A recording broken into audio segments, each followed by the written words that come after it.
First of all, Andy, it's so good to get you back on the show. I was lucky, and I can't believe it's already 4 years since I watched The Witch in the Window at Grimfest. I And it's know. 3 years since we chatted about it on the show. So welcome back.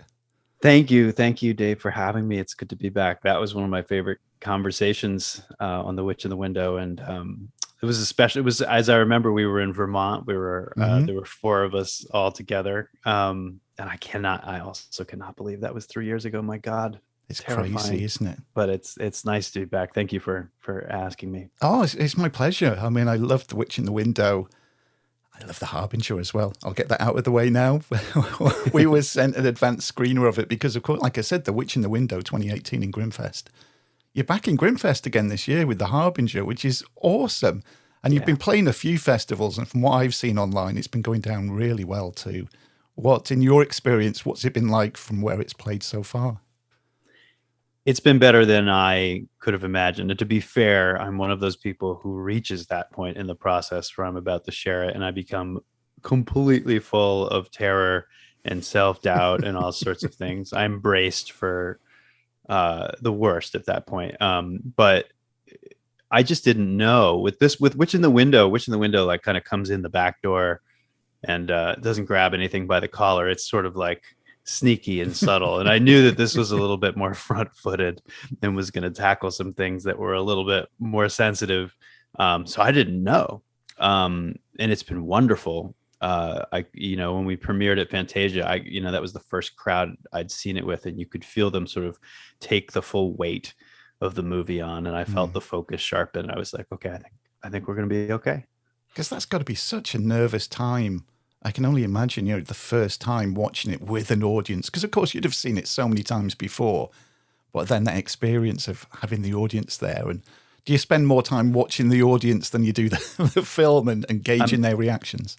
I'm literally covering them with my hands so that I can't obsess over them. I've got my hands just blocking the lower part of my view because I'll read every little shift in a seat, or God forbid someone has to get up to go to the bathroom. I'll think that's the apocalypse. And I know filmmakers who really enjoy this part of the process. So it's like, this is it. I get to share it. And I wish I could enjoy the finish line, because it's hard to reach a finish line. It'd be nice to like celebrate, but I become a ball of nerves, quite honestly. And now it's getting a little better. Now that like the reactions are consistent enough, I can be like, okay, Yeah. I'm excited to go on this next leg of festival circuits and share it with people. But at first, I was, I just wanted someone to take me out of the theater and put me in the bar. I did mention in the intro to the audio version of this show, and long-time listeners that will already know the two things that we don't talk about on 60MW, and this was right from the beginning, was politics. And then, of course, the pandemic kicked in. So I said, okay, there's no COVID talk either, because it's too diversive and we want to get away from all of that. This show, Andy, is breaking that rule, because you cannot help. I mean, COVID is an integral part of the story. I mean, for anybody that's not familiar with The Harbinger already, if you just want to give a quick overview of what the story is about. Sure. The Harbinger follows a young woman named Monique who makes a difficult decision to leave her family quarantine bubble in the early stages of the pandemic to go help a friend in New York, an old college friend who's suffering from a terrible bout of nightmares that she's having increasingly trouble waking up from. And our heroine sort of finds out too late when she arrives to help that these nightmares and the force behind them are just as contagious as everything else in the world right now, and they have to face it together.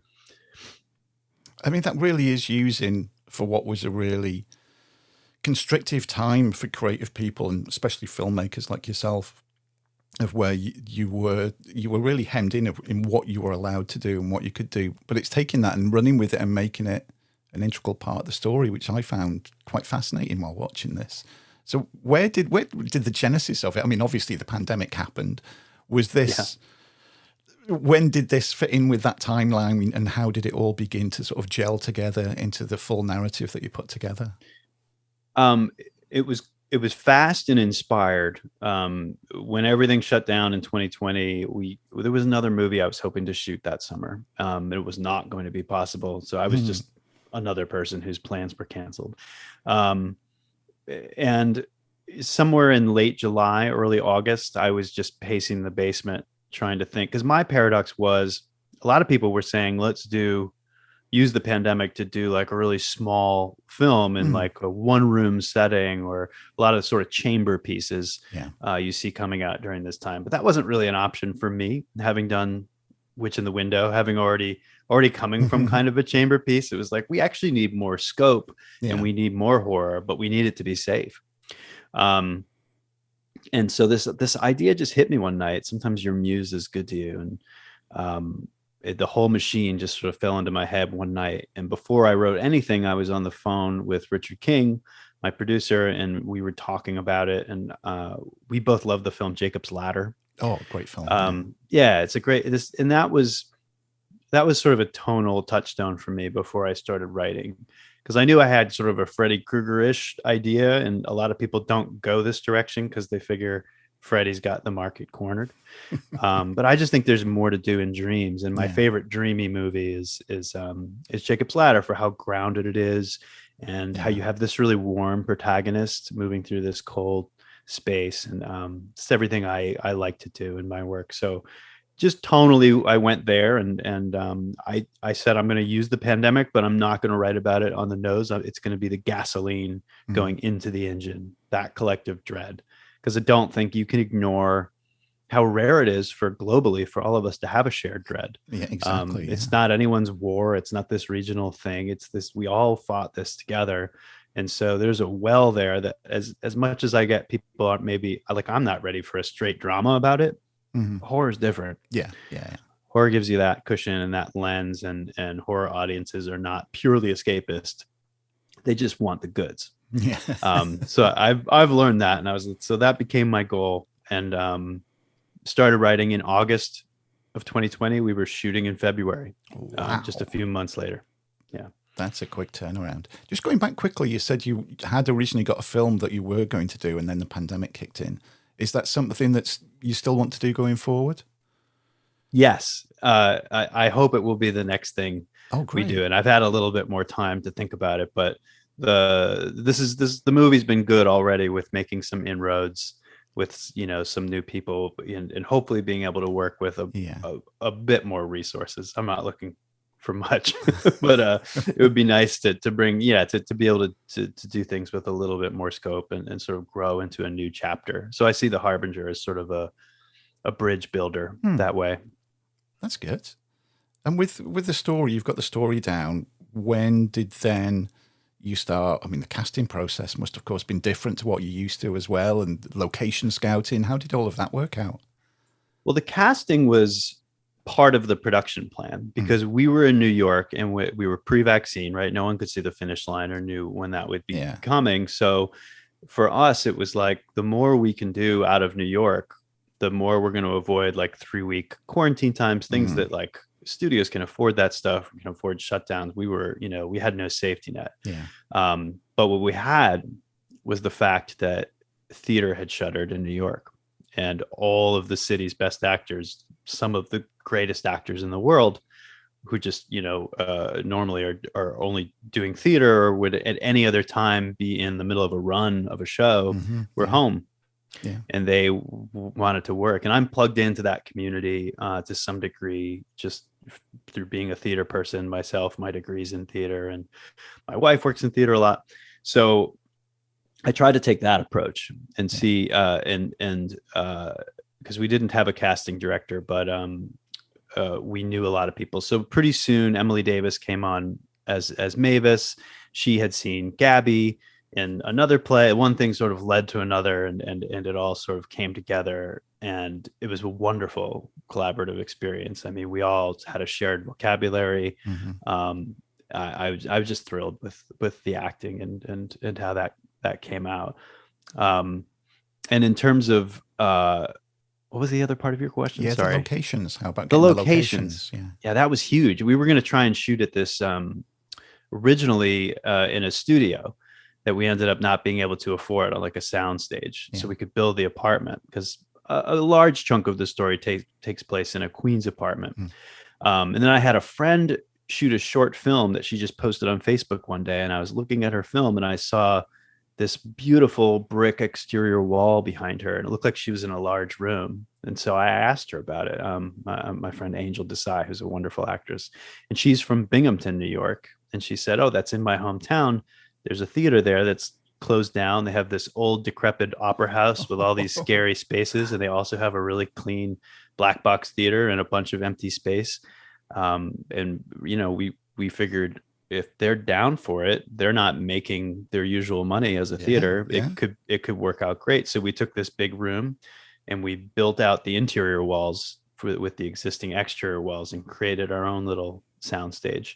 And it was great. We were able to put some of the walls like on wheels. So we had like moving walls and dream sequences, and things came together out of that production plan that we wouldn't have had, including this decrepit opera house, which you see in the movie, representing a lot of nightmarish spaces. And it was truly as scary as it is in the movie. It was terrifying to shoot in. It was terrifying and also cold as a freezer. Like there was a period of time there where it's not a shoot. You were feeling your toes very much in your shoes. It was a tough one.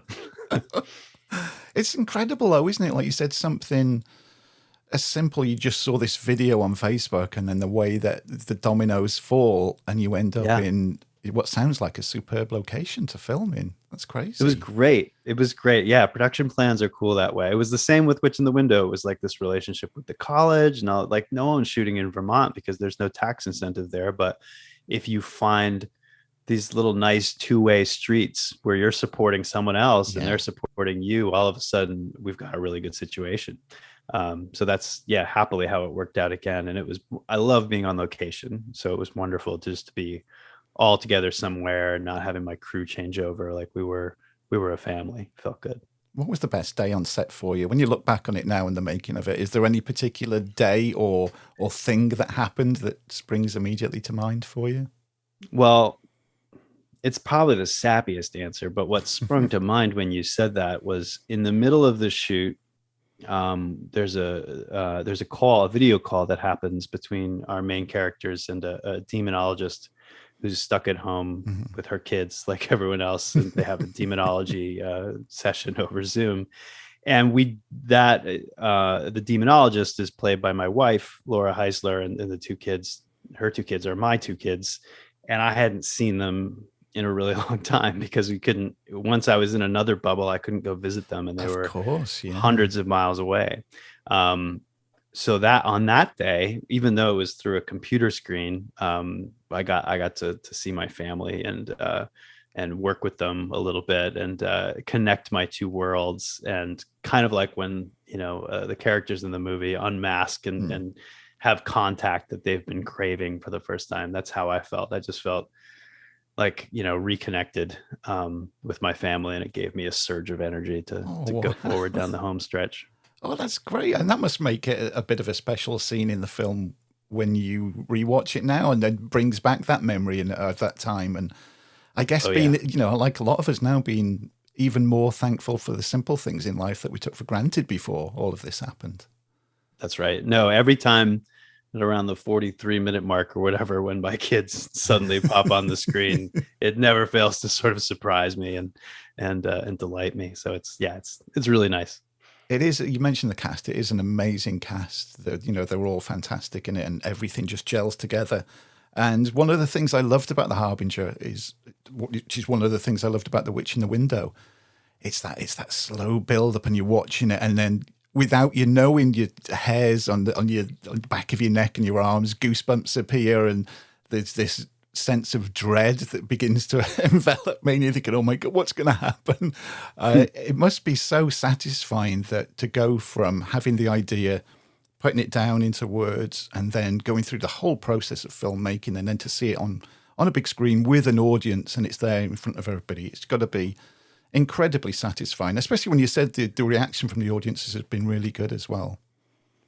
Yeah, it is. It's a special feeling, I think, for the whole team because that's part of why it's amazing. Is it gets reborn in each phase. So even though it's a reflection of what I first thought that night when my muse came down with the story, it's also now this other thing that's full of all the ideas of all these other, more talented people whose ideas I get to sort of call and take credit for at the end of the day. Like, it was a wonderful it was my favorite sort of all around collaboration with my department heads. It was a really nice place to come to work every day, just for that. Not that we had many days. It was 14 shooting days on this. Whoa. So it was very, very tight. But it just, I often say to people, especially to the people in my life who don't understand horror or why I, as a generally kind person, engage in horror. I always remind them that when it comes to fiction, it's like some of the warmest hearts I've ever encountered in the world are in the horror community, and the heart of the community as a whole is very warm. And that's how I like my sets to feel, as uncomfortable as the final product is going to be. I totally agree with you. I've had conversations before with people where the horror community, and that's including the fans like myself and the filmmakers like you, are quite often vilified in the mainstream media, and we're all evil and do no good or anything. But like you said, I've always found horror fans and horror filmmakers the most warm and generous and kind and friendly and funny people. Yeah, that I've because ever met. I think we're releasing things that they're just penting up. I think we're actually facing things in the dark corners together in safe spaces, and there's a joy in that. There's a lot of love that goes into it. So it's great. Oh, definitely. Is there anything in the Harbinger where originally you'd have liked to have had it in, but for any reason whatsoever, be it time constraints or money constraints, that had to be cut out? Interesting. Or even looking back on it now, is there anything you think, oh, maybe I could have done that there? Well, there were certainly, there are dream sequences in the movie, right? And that's not something you normally tackle on a budget. But the theory of ours was grounded. So yeah, the rules get loose, and dream logic starts to take precedence over actual logic. But that doesn't mean it just goes completely over the top into a CGI world. It means we had to experiment with ideas that were practical and grounded, like a moving wall, like something that we wouldn't have to fake, and that it would strike to the uncanny. And I feel like when you're in that world, you try a lot of things. That's because you don't know at the end of the day what's going to work. So I think most of what's on the cutting room floor was just little bits of those dream sequences that where we were experimenting and we were trying something, and then those things get shaped at the end of the day, and then they get really shaped in the sound design, which is a huge stage of this as well.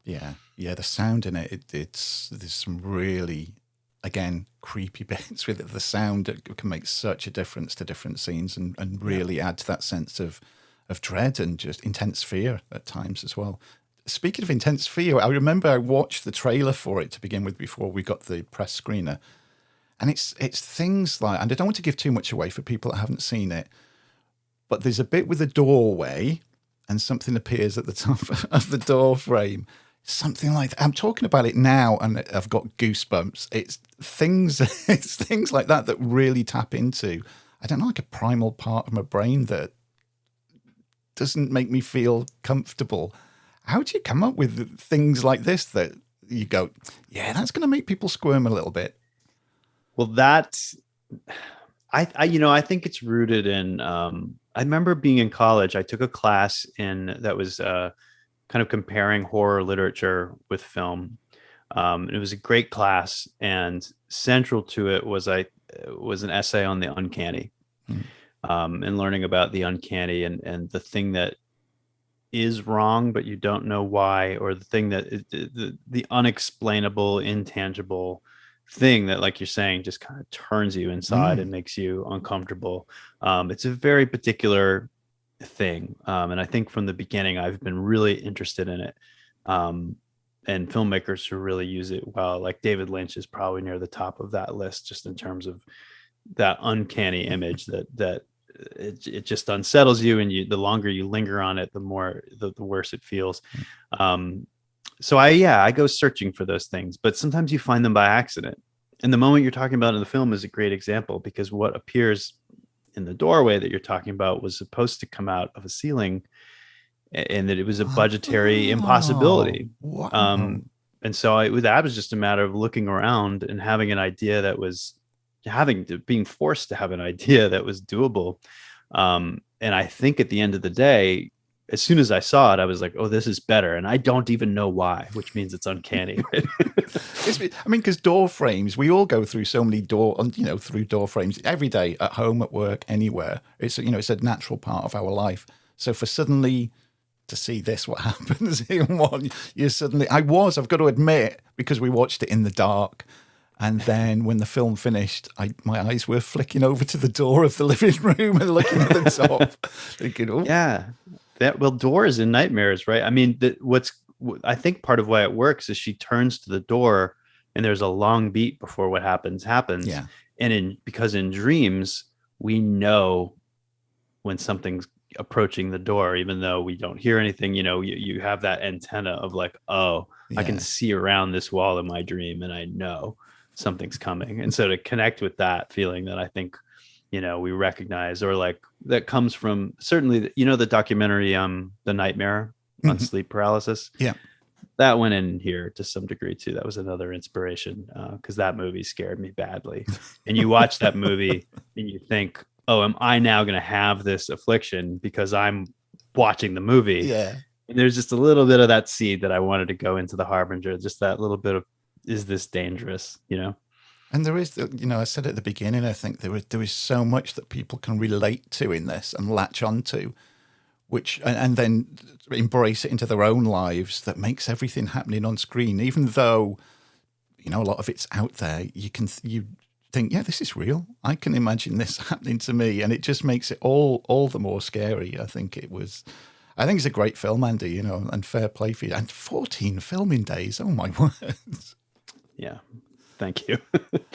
Now I've got The Witch in the Window. Obviously, I wrote the review for it. I loved it. I wrote in the review, if I remember rightly, I can't wait for this to get a physical disc release. I'm a collector.